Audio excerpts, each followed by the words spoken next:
Welcome to Richa Sharma motivational speaker channel. तो आज का टॉपिक है लक नहीं मेहनत बनाती है स्टार।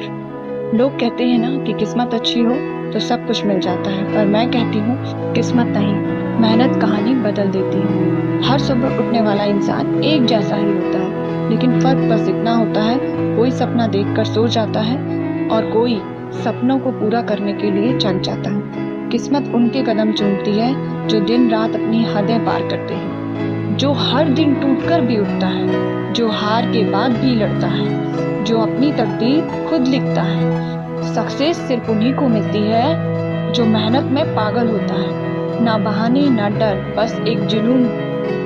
लक तो बस उनका साथ नहीं छोड़ता जो खुद का साथ नहीं छोड़ते। तो याद रखना दोस्तों, स्टार वो नहीं होता जिसे दुनिया पहचानती है, स्टार वो होता है जो अपनी मेहनत से खुद को पहचान दिलाता है।